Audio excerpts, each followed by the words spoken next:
with a 64 present. A Playguide and video review. Sit back and enjoy the show.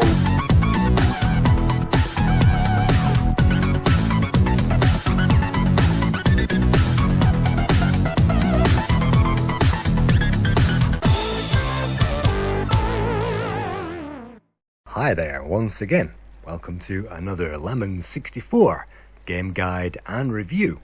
In this episode we'll be taking a look at Dizzy, the ultimate cartoon adventure developed by the Oliver twins and published by Codemasters for the Amstrad CPC in '87 and for the Commodore 64 in 1988.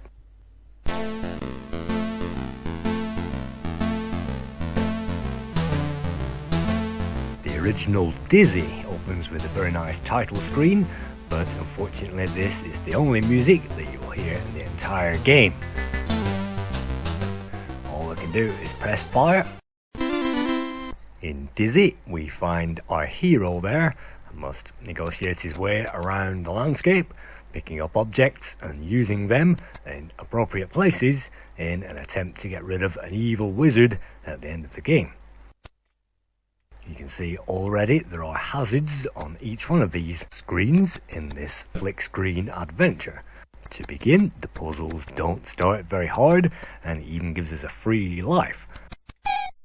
There are various items scattered around this 60 screen maze, and the first puzzle is to use the mucky grease gun on the mining cart there, and that will allow us into the mine itself. By careful jumping we can collect extra items, but at this stage we've practically no idea where to use those, and we'll have to discover those as we continue around this world. So the world does seem fairly large at this stage, and there are a mammoth number of tasks ahead. So let's leave that key where it is and continue to explore the mine.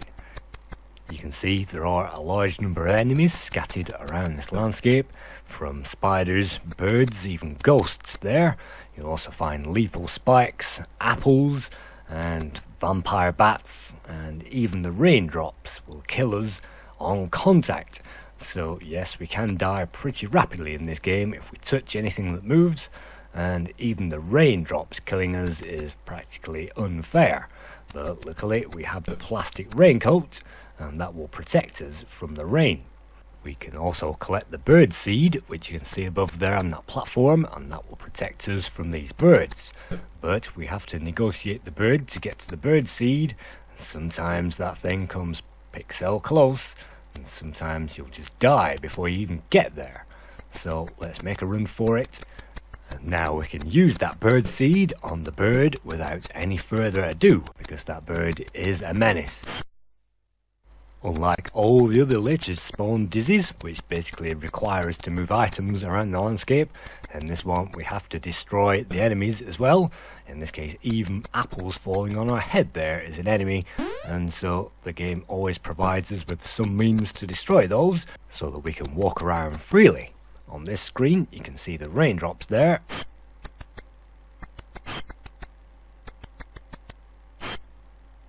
Let's use the plastic raincoat to get rid of all those, and well, the spider will have to be left where that is because we haven't found the insecticide yet to remove it.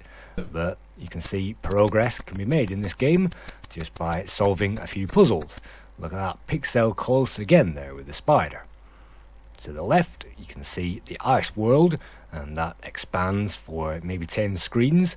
We'll need an ice cutting diamond on that screen to get through that thin ice, but for now let's use that bird seed that we've managed to keep hold of on these birds, and then hopefully we can get free progress in this game. It helps to know where you are going, and certainly helps to avoid those traps, because if we land in the water or the ice or anything which moves, again we'll die, and lives in this game are pretty few and far between.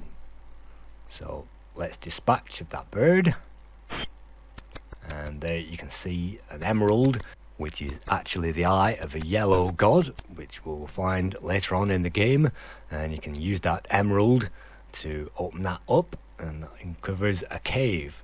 So at this point in the game, it's best to plan ahead and to bring that emerald closer to where you'll need to pick that up, and it literally saves us padding around the game if we can drag these items all the way down that mountain. So yes, it does take time to drag all these things down to the bottom. You can see a bottle of CO2 there. We'll need that in the mushroom caves later on.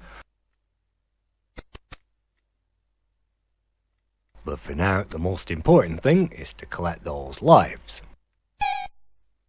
I think we can collect 6 lives in this game, and that will certainly help us, because if we slip and we don't follow the correct formula to get around these platforms, then we'll lose a life.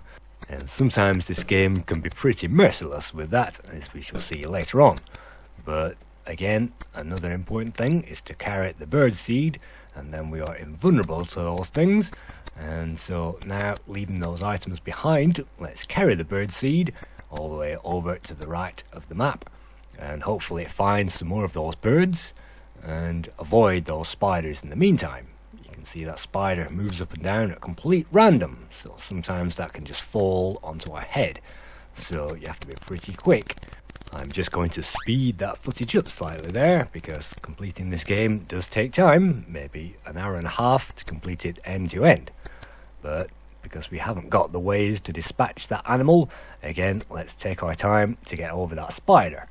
You have to watch out, because those spiders are lethal, and we can be very, very close to those as they move up and down that web, so do not, under any circumstances, underestimate those spiders.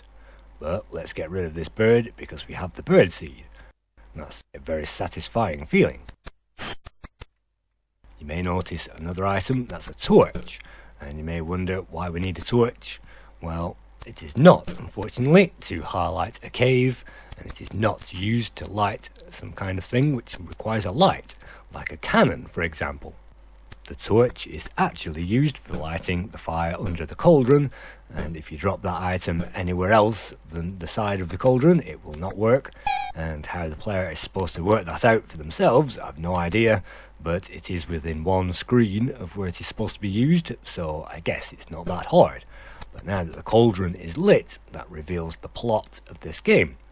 In this game, we have to defeat the evil wizard Zax at the end, and to do that we need at least 5 items. One of those is an amulet of protection, and the rest are various ingredients. You can see a potion flask there. We will have to take all the ingredients to that cauldron, and then use that very same potion flask to take those over to the wizard Zax and kill him. And then it's game over. But you can see a very tough ravine to jump over there with more things to kill us. Luckily we still have the bird seed.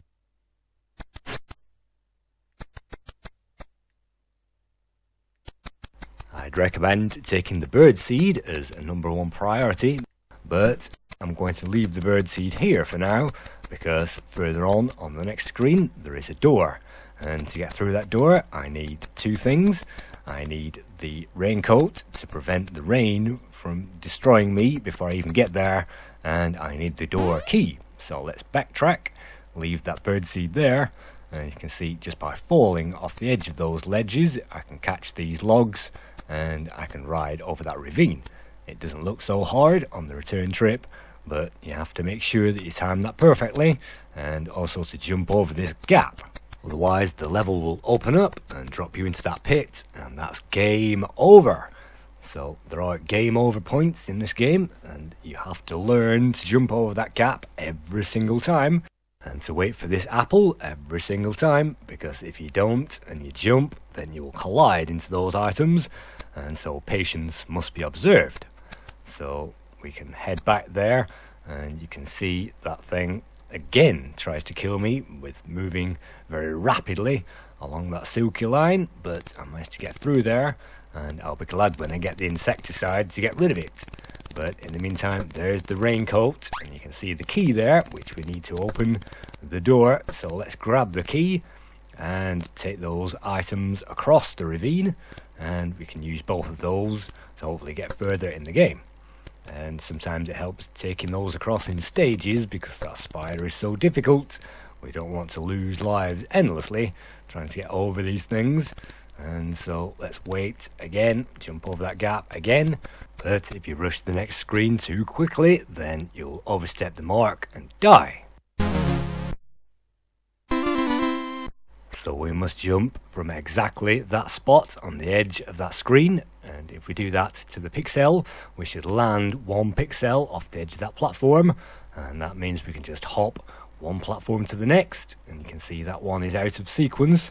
Sometimes, yes, you can jump from one to another, but if you want to save those lives, it's probably best to wait until they are in sequence like this, and then you can just fall, and you can jump from here onto the further platform and that grassy ledge there, but I'm actually choosing not to do that, and again wait for that sequence.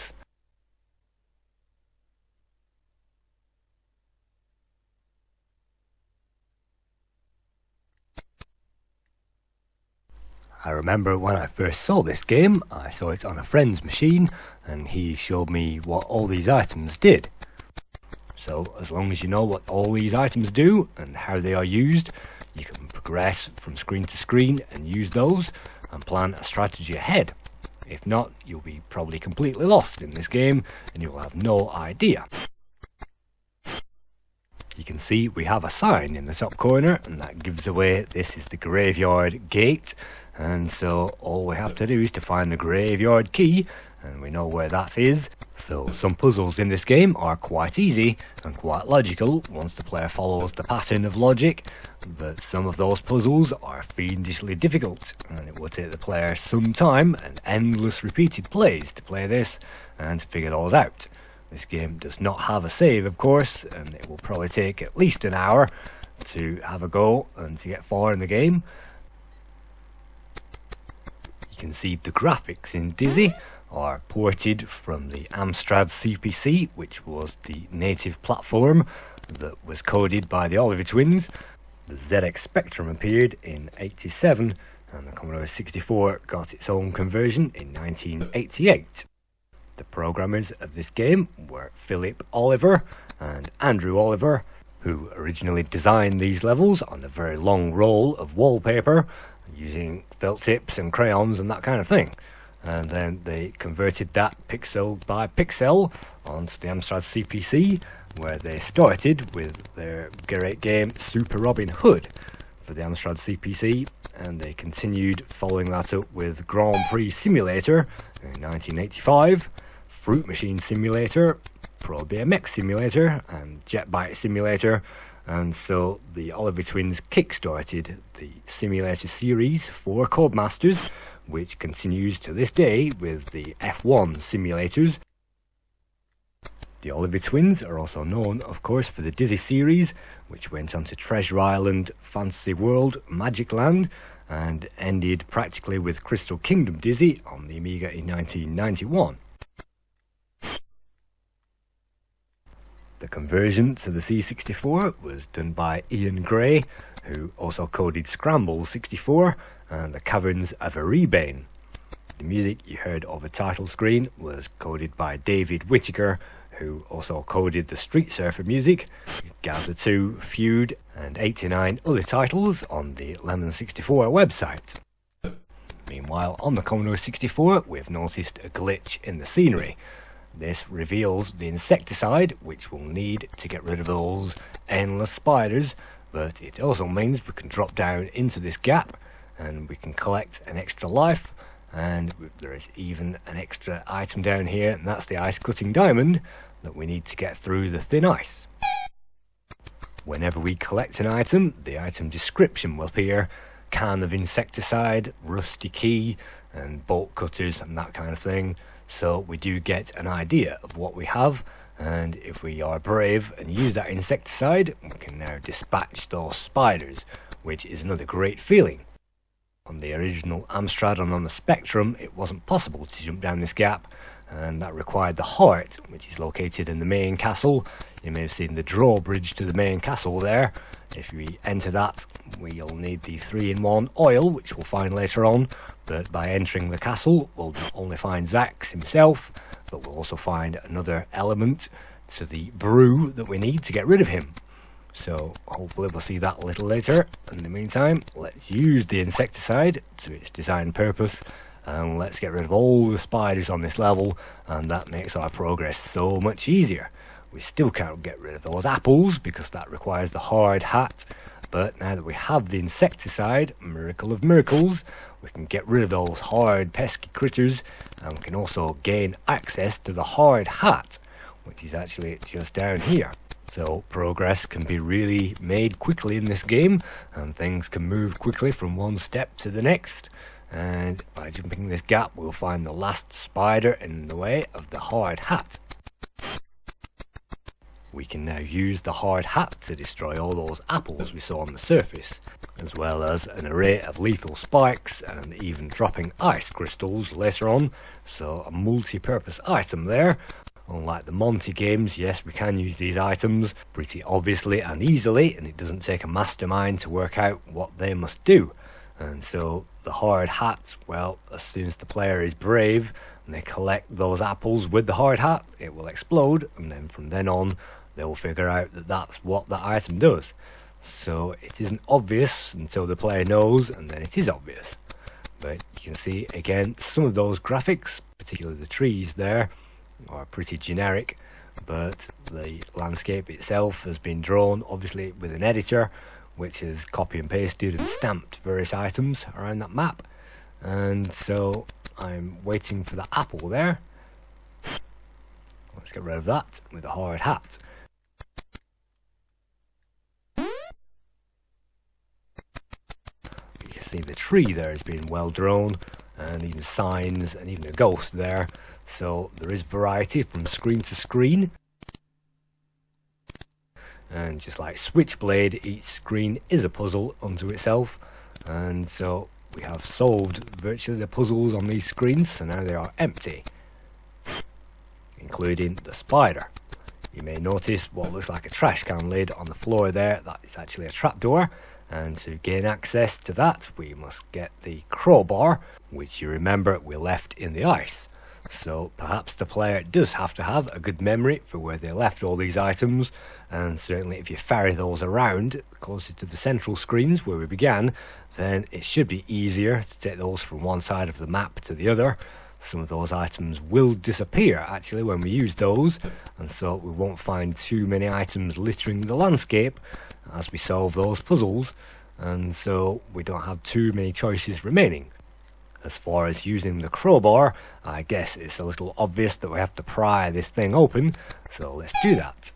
Under here we will find a cave, and at the end of this cave, after a few more raindrops, we will find an extra life and also a clove of garlic, which we shall need to get rid of the vampire bats. So now we have all 4 items to defeat all these animals: the birdseed, insecticide, the hard hat, and now we are just backtracking for the raincoat, which will give us the garlic. So the items are coming thick and fast, and it won't be long before we find the first item for the potion to kill the evil wizard Zax. And the first item is actually hidden in plain sight. It's actually on the drawbridge to the castle itself. So if we continue along this direction and past that yellow-eyed monster, remember we found the emerald in the ice, then if you transfer the emerald all the way back to this monster, then that gap will open. That will reveal a jeweled dagger, which we can use yet again in the ice section. That will free a block of ice and make a moving platform. So this game does require strategy and forward thinking, and of course it also takes us to get rid of those enemies. And at the top of these screens, yes, we'll find even more enemies in the shape of 2 more birds, and as far as I know, these are the last 2 birds on the entire game. So if we jump up there and wait for those, that reveals a spade, and the spade will be used to make a hole in the ground, which is exactly where I'm about to land now. Yes, it isn't obvious at all, but if you use the spade on that patch, that will reveal a mushroom maze, or at least a mushroom cave, and that reveals a maze and also an extra couple of items that we need, including the pickaxe. And when we gain access to the yellow god with the emerald, we will find our way blocked, and so we will need the pickaxe, but that's a little later in the game. First of all, we need the spade, and that unlocks that hole in the ground. And again, just how the player is supposed to know that with so much ground on offer is beyond me. Before we collect the raincoat, let's collect the hard hat and take that all the way down to the graveyard, and the woman who usually requires the broken heart to be returned to her to gain access to that. But if we use the hard hat down there to destroy the rocks which fall from the ceiling, which you shall see appearing now, if we use that hard hat, then those things will no longer spawn, and that means we can go ahead and collect that gem. Unfortunately, I did not hit the mark, so let's try that again. And that's the end of it. Unfortunately, that's also the end of this small maze, and we cannot continue any further. That's an intentional block, and no, that is not a bug in the game. So let's now make our way back to the raincoat and use that to get the garlic. This game uses 8 frames of animation to jump the main character, and the Oliver twins actually had a rotation program which rotated small sprites pretty easily. Unfortunately, complex sprites weren't able to be rotated very smoothly, and so the Oliver twins used a very simple oval pattern, and in this case they invented a guy with hands and feet and an oval body. Over the years, people have likened that to an egg, and even the Oliver twins themselves have said Dizzy is actually an egg, but originally it was just an oval guy with arms and a body. So Dizzy is now an egg, but he wasn't originally.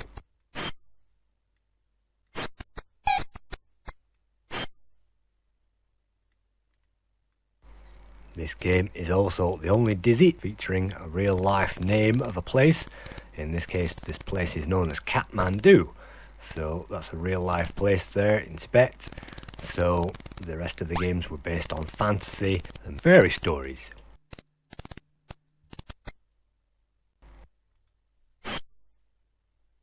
This screen contains 2 vampire bats, and we have to be very careful, because if we touch that white block on the floor, that's instant death.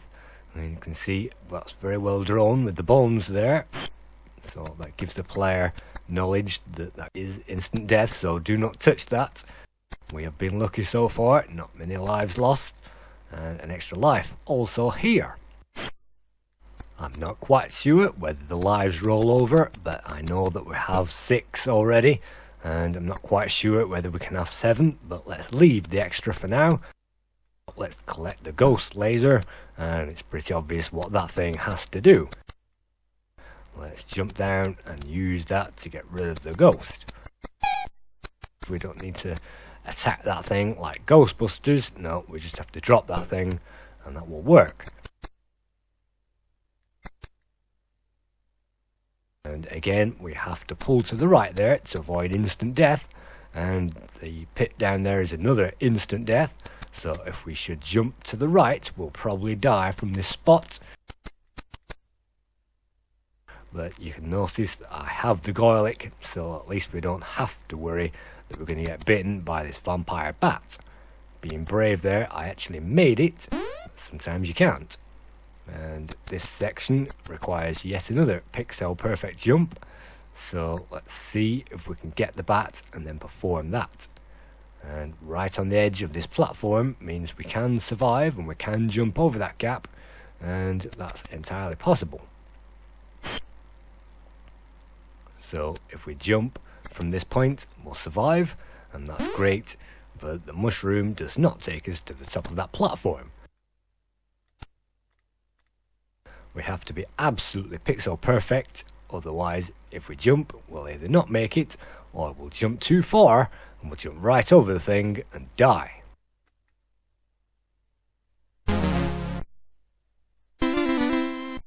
And yes, it isn't obvious that the player must accomplish a pixel perfect jump in order to get across that gap. To the untrained eye, it either seems very impractical to do that, or at least impossible. So let's try that again, and well, unfortunately I died, but it is entirely possible if we stand in the perfect place. That means yet again we will survive by 1 pixel, and jumping up there reveals the way across. This now leads to another room with another vampire bat, another life, and we also find 3-in-1 oil, which gains us access to the castle. So if we take that oil back using the jumping method and we activate that on the drawbridge, that will gain access to Zax himself and the last few items that we need. So accessing the castle is now possible, and it won't be long before we start collecting those cauldron items. Unfortunately, jumping over this gap isn't particularly easy, and unless you jump right on the edge, you'll fall into the water and die. And die. And die.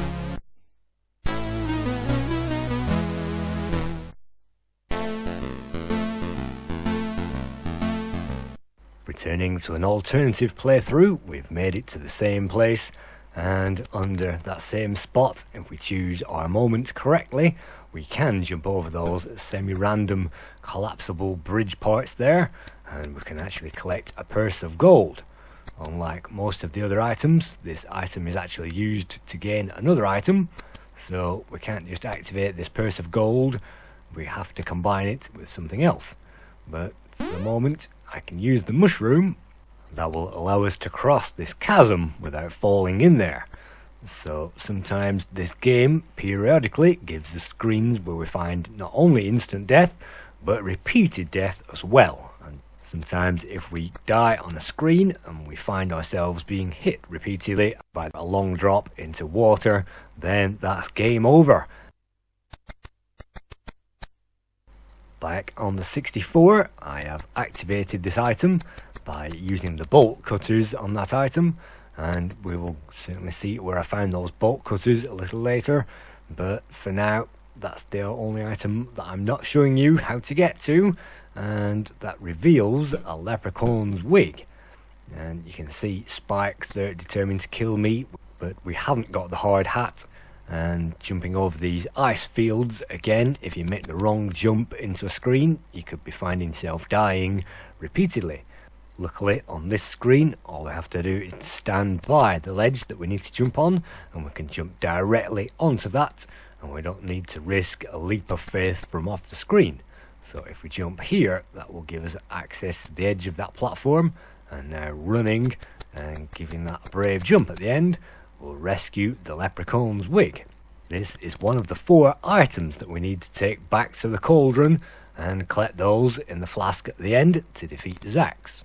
The other one you can see at the moment is the amulet of protection, and so if we use the ice cutting crystal that we found in the graveyard, and we'll find a jeweled dagger also later on, then that opens up the ice field and that will reveal the amulet of power. So let's go back and collect that, and I will show you how to use that on the wizard. So you can see I've cleared this level already of enemies, and that makes our progress very much easier. And I've also put into that pot the vampire duck's feather, which actually I don't know if you saw, but that was next to the drawbridge, and that pit on the ground there, we used the spade to open that up, and that revealed the mushroom mines. So just before we get to see Zax, let's check the mines out. If we follow it to the right here and continue going in that direction, that will lead hopefully to where the rusty bolt cutters were originally, and we use that to gain the leprechaun's wig. Once again, there are a host of hazards on every screen, and in these caves we will find stalactites dropping on our heads and the usual drops of water. So I've had to bring the raincoat down here and the hard hat to progress through this game. But if we fall off this screen and if we time our actions absolutely perfectly, we will find the platform there with the mushroom, and yet again, if we make a pixel perfect jump from the mushroom, we will land on the top ledge safely away from that waterfall. The CO2 that we found in the ice maze, well, that's been used in exactly the same spot, and that's frozen the waterfall, but you saw we went straight through it, and sometimes it's possible to use the CO2 just as you're about to die there, but usually you'll just have to get the landing perfect. That reveals yet another maze, and in this crazy labyrinth, what we must do is to touch every wall in sequence from the top corner, and follow that all the way down, touching every wall and walking to the opposite side. That will eventually give us access to this white table on which we find a rusty pickaxe, which we then use under the yellow god in the graveyard to reveal the jeweled dagger. I really do appreciate the depth of this game and the feel and the atmosphere. Taking a look even at the box there, even though we don't get miners or friendlies trapped in cages, what we do get is a great sense of adventure. And a great sense of adventure really dragged me into this game. It certainly helped a friend show me what half of the items did, but upon learning that, it was much easier to play the game, and the atmosphere really drew me in. But there are some unfairnesses. For example, on this screen, the floor will collapse at the bottom there, and we will fall into that water and die. So the player must spend weeks finding out all these aspects of the game before they actually get to know it enough to take on the main challenge. Touching the last wall, that makes the platform move, and that means we can gain the pickaxe. But we already have that, so let's escape this maze. And all we have to do is fall off the edge there, but if we continue pulling right, we will die. Yet again, observances must be learnt, and in this case we have to fall off the edge but pull back on the controller. That will mean that we stop jumping, and now we can jump off the edge of that, or we can walk into the mushroom and use that to jump, and now we won't die. So if we fall off there, there is also a trowel that we need to use on this mushroom, and that will get us out of that maze. So you can see Dizzy has various sections: the ice section, the caves, and the mushroom maze we've seen already, and also Zack's castle and the graveyard. So now that we have the amulet of power, the protective amulet it is known as in this game, let's just check out the yellow-eyed god, and this is where you use the pickaxe, and that's where you find the jeweled dagger, which we then use in the ice section, and following that trail that will lead on to 2 more lives and the protective amulet, which you can see we have. So let's make our way into Zack's castle. We picked up the 3-in-1 oil in the mines, and we used that on the drawbridge to lower the drawbridge. And in that place, in those mines, if you remember, we had to jump up to make a platform lower itself. But if we use this horseshoe magnet in that place, that will raise that platform, and then we can collect the extra life whilst avoiding the vampire bat. So that's how you use that item. And the broken heart there, usually that allows us to gain access to that place in the graveyard by giving that to the woman with the broken heart. But just by walking onto the screen with the amulet, you can see we can use that to destroy these evil snowflakes fired off by the evil wizard Zax. So defeating this wizard requires 2 steps. The first step is the amulet to take out his firepower, and we'll leave that on that screen because we don't need that any longer, but we'll leave that there. We don't even need the raincoat to get rid of this drop, and all we need at this moment are the 4 ingredients to take down Zax. Another ingredient was in this room, that's the troll brew that we found actually to the right of that cauldron, but we've actually taken that back to the cauldron already, the big cauldron with the fire underneath it that we lit. And so there was a vampire duck's feather to the left of that drawbridge, which is in the cauldron already, and so that's troll brew and the feather, that's 2 items. We've also found the leprechaun's wig, and that's the 3rd item. So let's collect that leprechaun's wig, take that back to the very same cauldron you saw there, and then that's the 3rd item in the pot. And then all we need to do is to find that purse of gold from wherever we left it, and in this case I remember we actually left it here. When we collected the leprechaun's wig, we left the purse of gold behind by mistake, so we're going to have to collect that. But we used that a little later, and that reveals the cloud silver line, and that is the 4th and the last object we need to complete the brew. So let's collect the purse of gold there, which we got by jumping over that hazardous collapsible bridge there at the bottom of this level, and that was a hard fought item, and certainly hard fought items in this game aren't very appreciated, particularly if you get very far, and just like the mushroom caves, you die because you are 1 pixel either way out of a jump, and you fail to freeze that water falling time, and fail to make certain jumps, well, unfortunately you'll die. And the lives at this stage are pretty thin on the ground. But you can see we have the purse of gold there. If we use that on the bucket, that will raise in height, and there we can jump on top of this shack, and that reveals the cloud silver lining, or the cloud silver line as it says in this game. Now we can just return that back to the cauldron, and that's all the items we need to kill Zax. Once this last item is in there, all we need to do is to collect the flask from this weak bridge, and don't be tempted to collect that flask any earlier, otherwise the bridge will collapse. So you can see the graphics are pretty minimal compared to Creatures 2 that we reviewed. The sound effects are pretty minimal as well, and the music can only be heard over the title screen. Yet somehow the playability of this game is really great, despite those many annoyances. So I was unable to find many scores for this game, but the Lemon64 website gave this a 6 out of 10, and Ace gave the ZX Spectrum version 79%.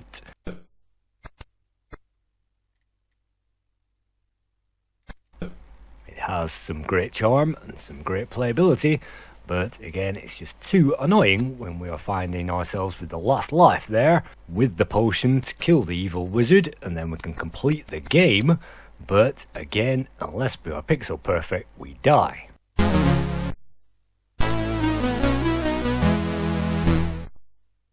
Thank you once again for viewing a play guide and review to this classic game, Dizzy, for the Commodore 64. Hope to see you again soon.